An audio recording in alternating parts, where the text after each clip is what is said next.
stream. And now I'm in a different setting. I could see I made a mistake on my first live stream. Um, I don't do a lot of live streams. I have done them in the past, and I don't know how I made this mistake, but apparently, as I'm live streaming now, anybody tuning in right here, if you find this video, this is live streaming. It is 2 o'clock in the morning, October 13th. I'm here in Central Florida, but what I made a mistake of is when I went in on my phone to go into my lives, it showed that I had a video that was uploading, which, because at the end of your live streams, um, you can either just get rid of it, meaning once you stream live, the video goes away, or in my case, I wanted to save this particular video so it would be available for replay. So anyway, forget this is my second attempt. I won't make that mistake again. So with that being said, this video is mainly about the YouTube partnership program where you get a monetized account. So anyways, I was recently accepted, and it's going to be I guess, my thoughts and my insights to the program so far. The YouTube partnership program, for you guys not to know what it is, if you have a YouTube channel and you meet certain criteria, and I think it's, for me, I think it was you have to have at least a minimum 10,000 views on at least one original video that you uploaded, at least a minimum 1,000 subscribers, and you have to have a minimum time watched on your channel. And I think it's a rather high number, around 70,000 hours, but I'm not sure. I've had my channel since 2011. So actually I was eligible for this YouTube program back in, I think, starting in 2018, but I kind of, for some reason, just passed it up. And now I figured, you know what, I have some more time. I get to upload some content, and it does make a difference. Now, let me, first of all, say I have just been accepted into the YouTube partnership program just last month in September. I believe it was September 10th to be the exact date. Since then, I've only uploaded 2 or 3 new videos, but I can see definitely how being in the program makes a difference. And what I'm saying by that is they give you, in other words, already in September, I earned some money. Not, again, I'm just starting out, so it was a very small amount of money. So far this month, and it's October 13th, I've already earned on my channel twice that amount.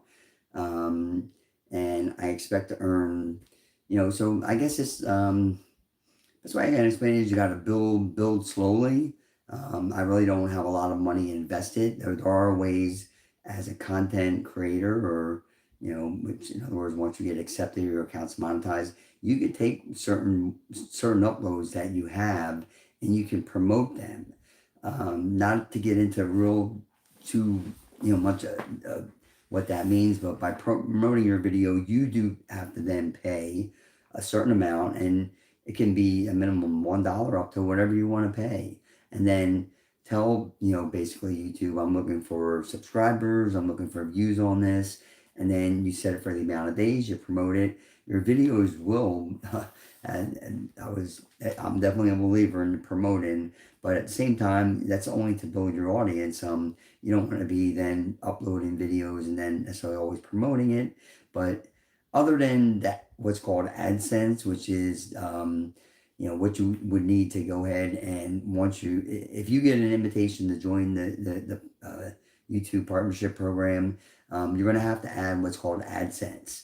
AdSense allows YouTube to then connect the Google AdSense account to your YouTube, which is where people advertise, and it's the advertising that pays YouTube. And then on your videos are going to have ads, unless someone's watching from YouTube Premium, which is a very good deal.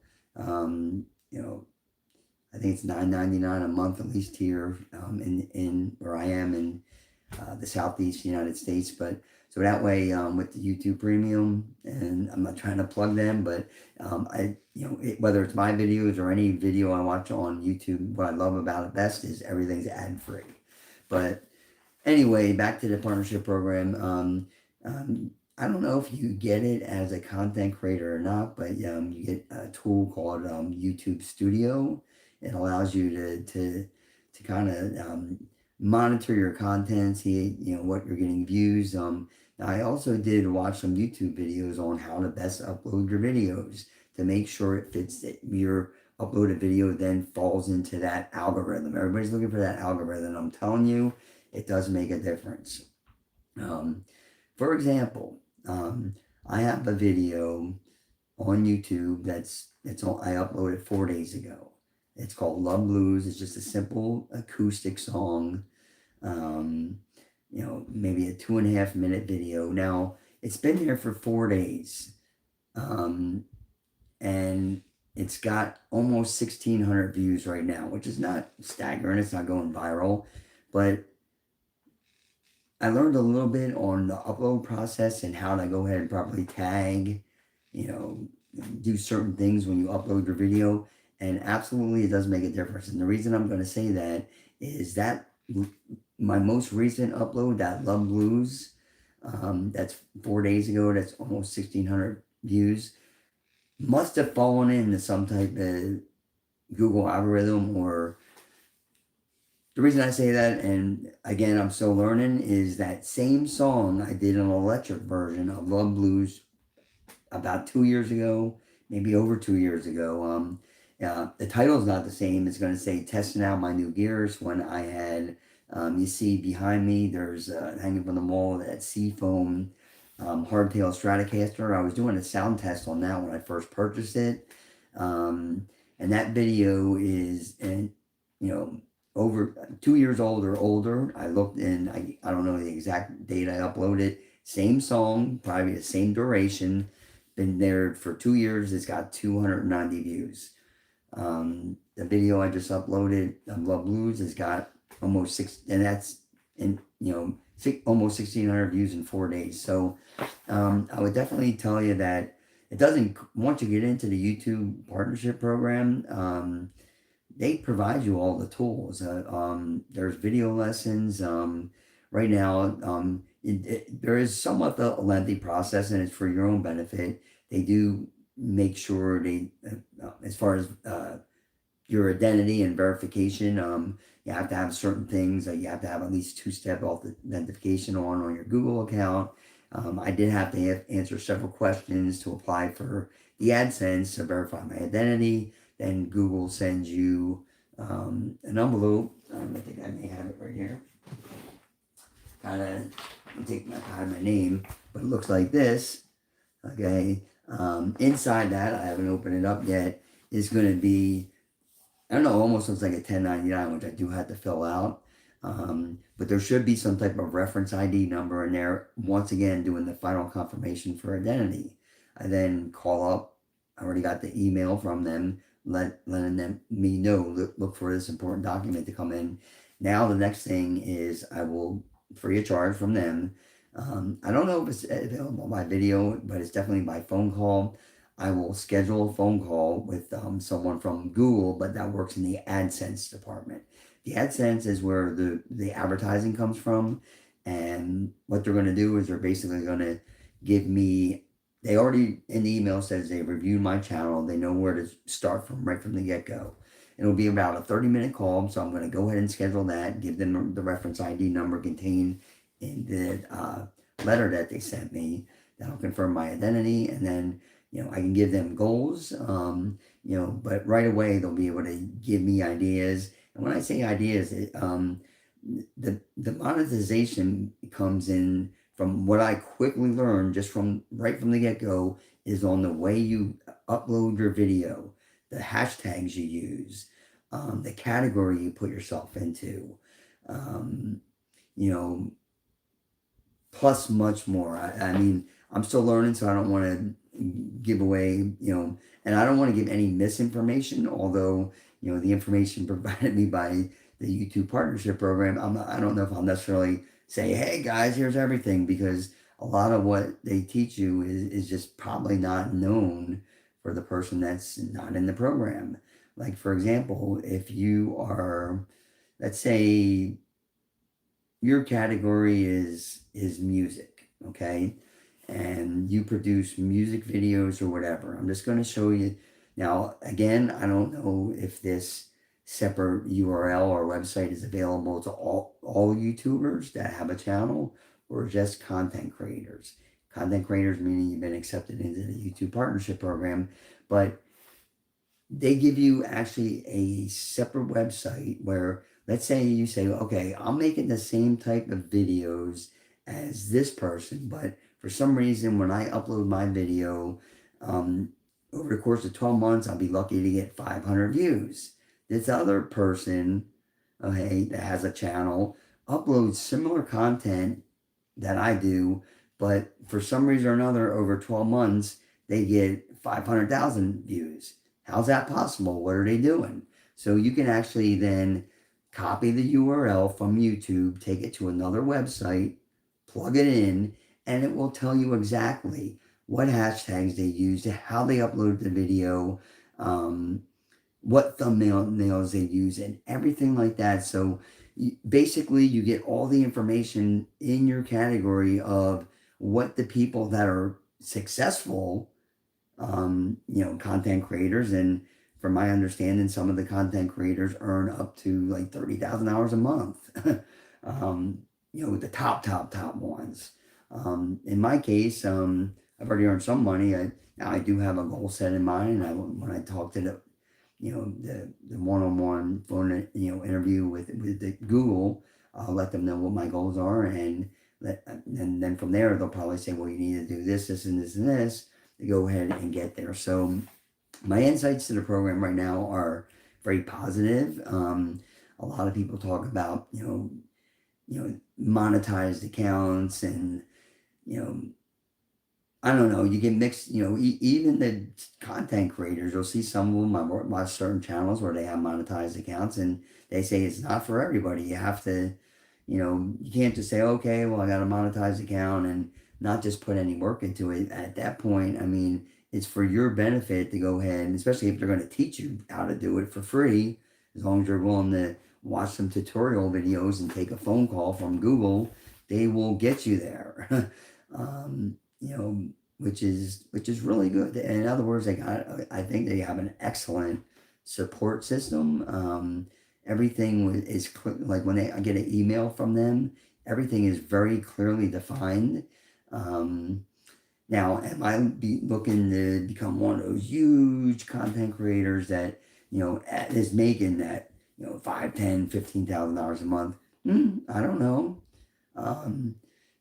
Being the fact that, if you're a content creator and you keep everything under YouTube's community guidelines, and just, produce content. Now, remember, it's not just when you upload videos that you get paid per view. There are other ways that once you have a monetized account, you can get paid. One of the ways is sponsorships.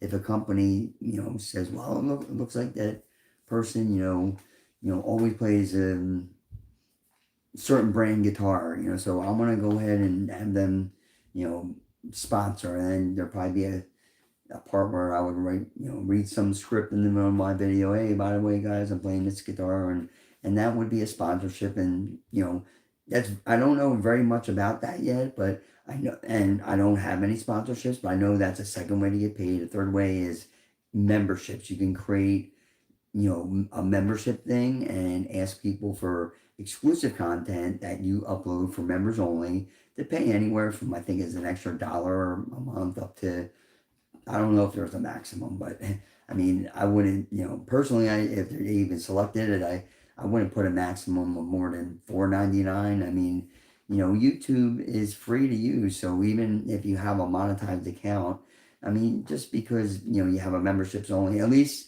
me, I wouldn't want to, for subscribers or people that want to see other content other than, if it's a members only, it's worth maybe a couple bucks a month. There's certainly some people asking 19, 20, 30, 40. I mean, I think the highest amount I've seen for monthly membership is 20 bucks a month, but that kind of seems to me like on the high side. I would never ask a subscriber, I don't know. Maybe it's just me. It's just I look at it in the eyes of what I would be willing to pay for, and if I do a memberships only with exclusive content, it'll be a very minimal charge. That's all I can say.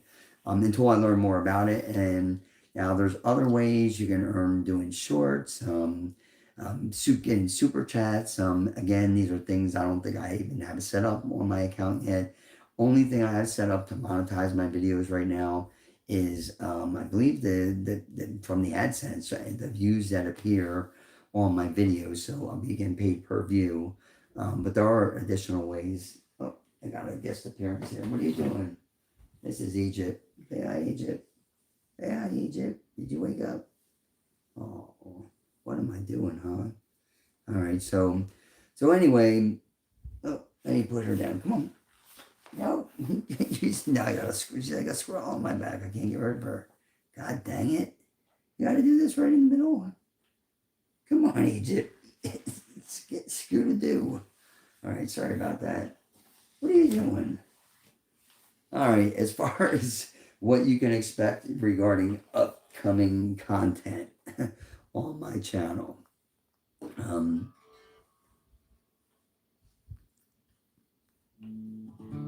Egypt, get away from there. Get.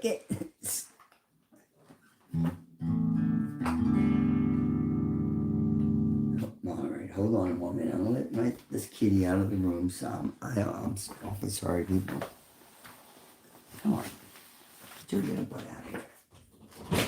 Go ahead.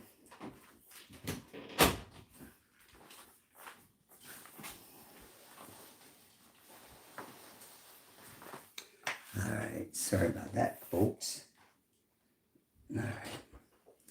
As far as what to expect from my content in the near future, probably starting as early as tomorrow night, you're going to start seeing a consistent series of videos. Probably, I'm not sure of the release time, but right now I'm planning on doing this upcoming week at least 3 pre-recorded videos that will go out on Monday, Wednesday, and Friday. As far as the release times, I'll probably put 5 p.m. Eastern Standard Time. So, so what there'll be is pre-recorded videos that I will set up to not be released until those certain times. And then on Saturday of next week, at probably, let's say, 8 p.m. Eastern Time, then I'll go ahead and do another live stream, which will be a little bit different. It'll probably be more, designated towards, some type of discussion. And, oh yeah, also, as far as my live stream right now, I am looking to get like a software like a StreamYard. StreamYard allows you, when you do your live streams, to go ahead and invite people into the discussion. There's an invite link, and this way they show up on your live in like a small panel. I want to be able to do that because anybody that's watching or any of my subscribers, this way you guys can interact. But the only thing is, community guidelines obviously have to be, adhered to. In other words, in a live stream, if you wanted to potentially monetize it, because as you're going live, it doesn't look like, from my understanding, by looking at my first live stream that I did earlier that I accidentally deleted, it doesn't look like you can set your live stream up to go to monetize immediately. And for good cause. I mean, during your live stream, let's say you're 2 hours into it, okay? You're streaming live with the intention at the end of the live stream, you're going to go ahead and make it available for playback. And then in hour 2, you invite someone into the panel, it shows up, and then they give you let's say the discussion is you're arguing the top 10 guitar players of all time. And me, and my page, let's say my opinion was Jimi Hendrix, which it is, by the way. And then people want to come on the panel and disagree and give me their opinions. Why? Okay, well, I sent out the link, boom, 4 other people show up on the live stream. Nope, okay. Each makes their point, say, no, Hendrix is not the best. I think the best is Doom because so and so. So now I'm not going to use these 4-letter words because I don't want this live stream to do it. But let's say that person then all of a sudden, let's say, well, Jimi Hendrix can go F himself and this, and I think he's, using all sorts of obscenities. Now, what's going to happen is that live stream now, with all that foul language in there, will not, be more than likely will not, YouTube will not monetize it. So you just wasted, as the host and your channel, doing a live stream for 2.5 hours. Someone comes in, uses a bunch of obscenities. Now, you can upload for the replay, but it may not be monetized, which is what I'm learning early on, and that's the mistake I made earlier. I could see the replay from the live stream I did at 10:30, but it said processing videos as I wanted to save. Then it kind of made sense because let's say you do a pre-recorded video. When you're done with it, you upload it to YouTube and you can see it as it's uploading, estimated time remaining. I seen my live stream was uploading or processing on my channel on the live, but it didn't make sense. I thought I maybe uploaded it twice, so I'm an idiot. I can tell you that. So as far as any type of upcoming stuff, on guitar, now I'm not, an advanced guitar player, but I wanted to, if people didn't know this one thing, I just wanted to share something that, first of all, I can't read music, but I wanted to share this chord or this shape that, when I was introduced to it, I was told this is the shape that Jimi Hendrix uses. I think Stevie Ray Vaughan went on to use it. And what it is, let's say, you're a guitar player and you know your open chord, so like E. And then typically once you know all your open, G, D, your open chords, generally as you advance, you learn what's called bar chords. Okay, like it.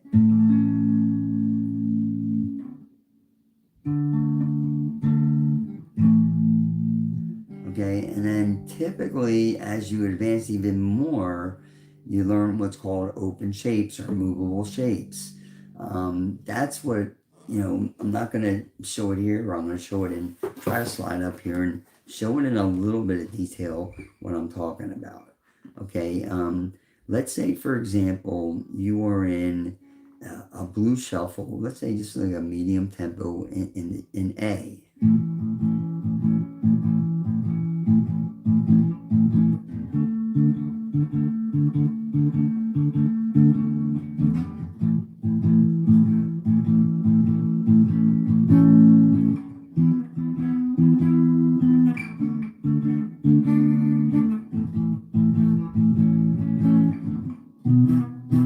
Now, I was strictly using shapes that are bar chords, but where I want to talk about is when you have your bar chord, for example, when I was doing the A down to the D, and that last shuffle, anytime you have the root note on the second string, in this case, here's a D here, on the 7th fret in E, or if you move up to 3rd, you got your C, okay?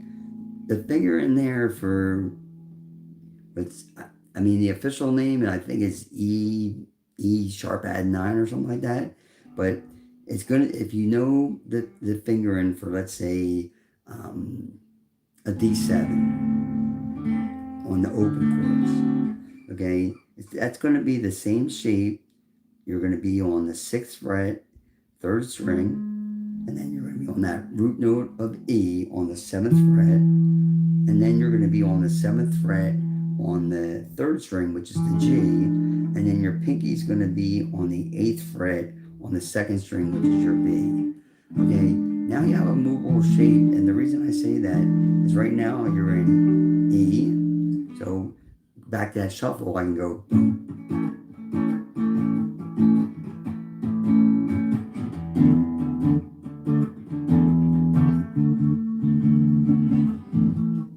Now when I do the turnaround, I use this new shape, both for the E and the D. Oh.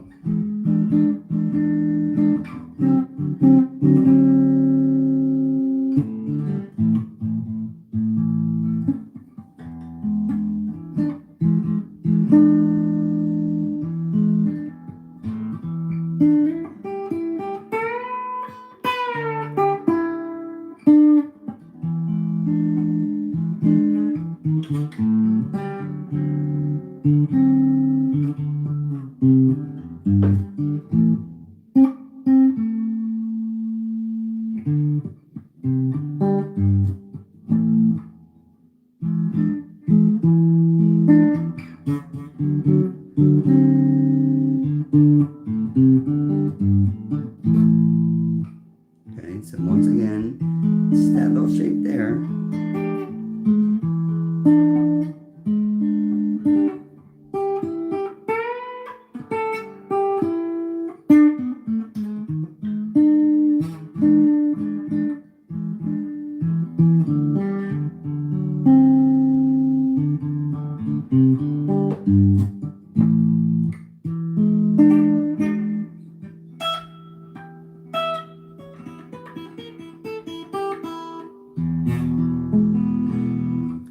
Another thing I will be talking about. Okay, so that's one thing that I'll do a further lesson on. Not that I'm a professional, but I did want to share that one particular chord, and just let you know it's available there for, as a movable shape to go ahead and give you, I guess, a more of a blues tone. Because again, if I were to play an open D, just standard, and then bar to D.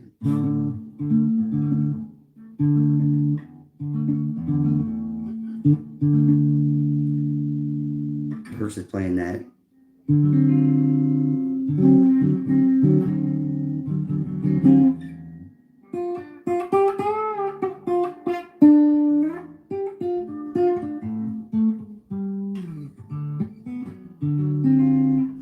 Okay, another thing I'll be talking about is in an upcoming video. Again, I'm not a perfect player right now, but I'm talking about alternate tunings.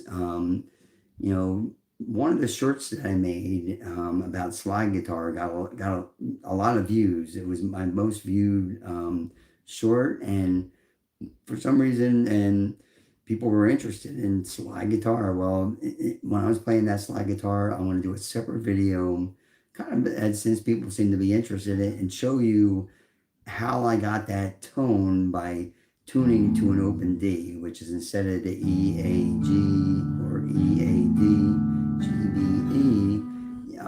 For that particular short that I did, I was tuned into key of D. I guess it's considered open D. So my strings going from top to bottom are D, A, D, F sharp, A, D. And then I used a slide, and there's a reason I did it that way. So I'm going to talk about that, particular short that got some views, and, how to tune your guitar. And certainly I'm still on the very, very beginning phases of slide guitar. So I can't teach too much other than people seem to be interested in that video. So I'll show you how to get that sound. Now, as far as the use of capos, I didn't understand them at first, but now I certainly do. Now, I'm in just tune regular here on this Les Paul.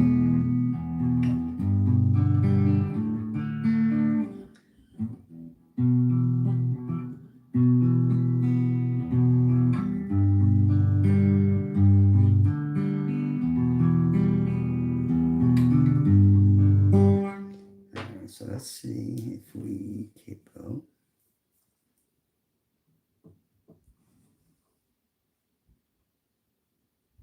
There we go.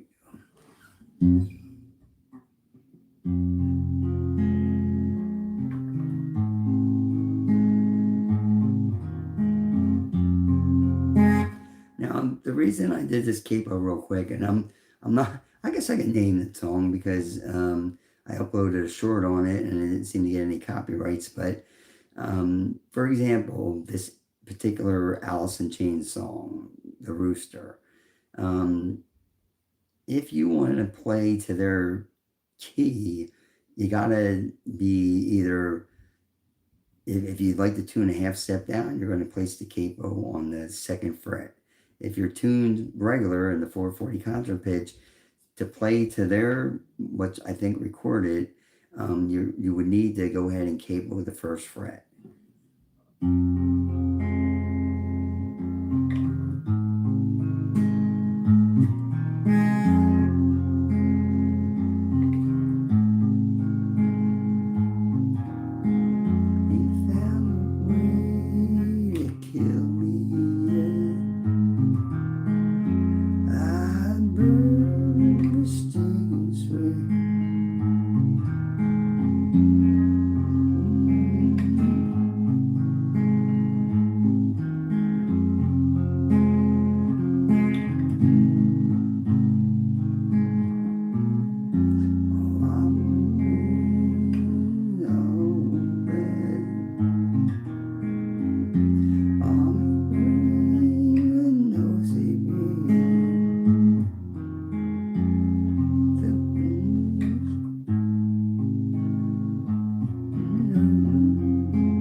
I'm going to be talking about that, and there's a lot of other songs other than that that need a capo.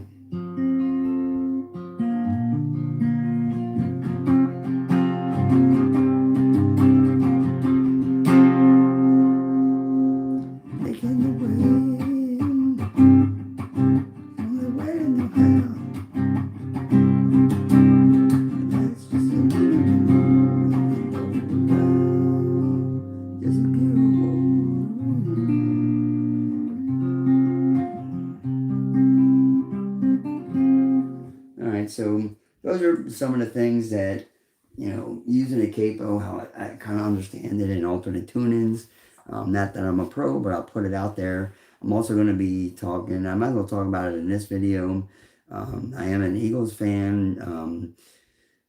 4-2. I mean, but the Eagles could easily be 0-6, so I'll take the 4-2 record. But Saquon hasn't been the same.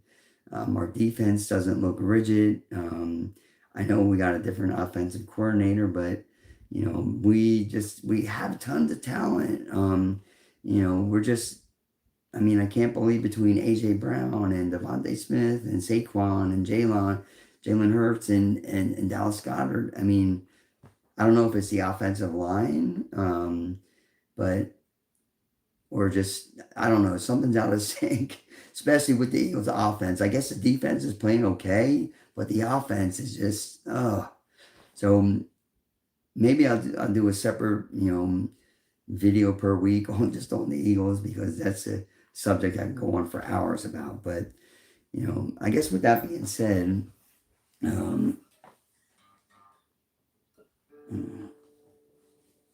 want to thank anybody for tuning in.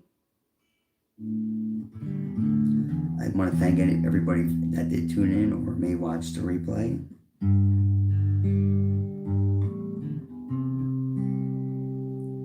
And God bless America, my home, sweet home. Thanks, guys. See you again.